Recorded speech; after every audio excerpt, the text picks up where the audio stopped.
ధన్యవాదాలు. మా తోటి విద్యార్థులకు మా అభినందనలు.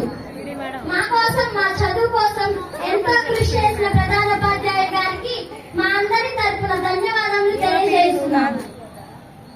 గౌరవనీయులైన ప్రధానోపాధ్యాయులు గారిని వేదికను అలంకరించవలసిందిగా కోరుచున్నాము.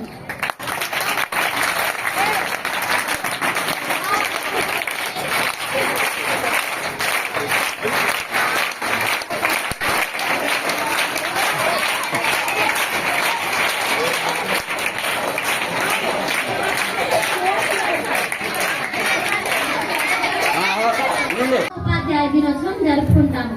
రాధాకృష్ణన్ గారు భారతదేశపు మొదటి ఉపరాష్ట్రపతి మరియు రెండవ రాష్ట్రపతి, అంతకుమించి ఒక గొప్ప తత్వవేత్త మరియు ఉపాధ్యాయుడు. రాధాకృష్ణన్ గారిది ఒక నిరుపేద కుటుంబం. ఆయన చదువంతా ఉపకార వేతనాలతోనే కొనసాగించారు. తినడానికి అరిటాకులు కూడా కొనుక్కోలేని పరిస్థితిలో ఆయన నేలను శుభ్రం చేసుకొని తినేవారట. ఈ విధంగా కష్టపడి తన విద్యాభ్యాసాన్ని పూర్తి చేసుకుని భారత ప్రథమ పౌరుడిగా నిలిచారు. సర్వేపల్లి రాధాకృష్ణన్ గారి ఆదర్శంలో మా ఉపాధ్యాయ కృషిలో మేము ఉన్నత విద్యను అభ్యసిస్తామని తెలియజేస్తూ ఈ అవకాశం ఇచ్చిన ఉపాధ్యాయులందరూ శుభాకాంక్షలు. ఈ రోజు నేను చెప్పబోయే అంశం ఉపాధ్యాయుల దినోత్సవం ఎప్పుడు జరుపుకున్నారు, ఎలా జరుపుకున్నారు అనే విధానం గురించి.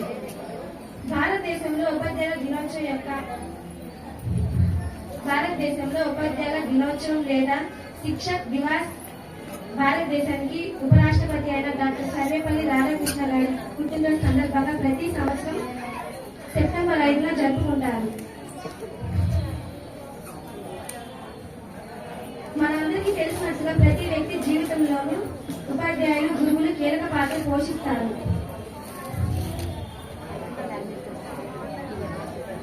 గొప్ప పనులు చేయడానికి, జీవితంలో విజయం సాధించడానికి స్ఫూర్తినిచ్చేవారు. అందుకని వారి కష్టాన్ని పురస్కరించుకొని ప్రతి సంవత్సరం సెప్టెంబర్ 5న ఉపాధ్యాయుల దినోత్సవంగా జరుపుకుంటారు. భారతదేశంలో ఉపాధ్యాయుల దినోత్సవం సెప్టెంబర్ 5న జరుపుకున్నప్పటికీ అనేక ఇతర దేశాలు ప్రతి సంవత్సరం అక్టోబర్ 5న జరుపుకుంటారు.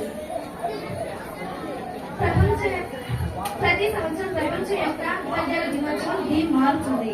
2021లో విద్యా పునరుద్ధరణ ప్రయత్నాలను వాటి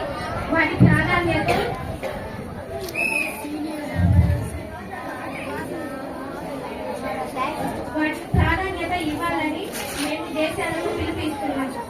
మనమందరం ఉపాధ్యాయులకు అండగా నిలబడతాం. నాకు ఈ అవకాశం ఇచ్చిన ప్రధాన ఉపాధ్యాయుల గారికి మరియు ఉపాధ్యాయులందరికీ ఎంతో శ్రద్ధగా ఆలోచించిన మీ అందరికీ నా హృదయపూర్వక ధన్యవాదాలు. చీకటిని తొలగించడమే అర్థం. అజ్ఞానాన్ని తొలగించి జ్ఞానాన్ని ఇచ్చి మనల్ని అందరినీ ఒక ఉన్నత స్థాయిలో ఉంచిన మన గురువులందరికీ ముందుగా ఉపాధ్యాయ దినోత్సవ శుభాకాంక్షలు. గురువులంటే టార్చర్స్ కాదు, టార్చర్స్ బేరర్స్ అని మన గురువులు తెలియజేశారు. మనకి గుణపాఠాలు, జీవిత పాఠాలు నేర్పిస్తున్నారు. ఆట పాటలతో పాటు జీవిత పాఠాలు కూడా నేర్పిస్తున్నారు. అజ్ఞానాన్ని తొలగించి జ్ఞానాన్ని ఇస్తున్నారు.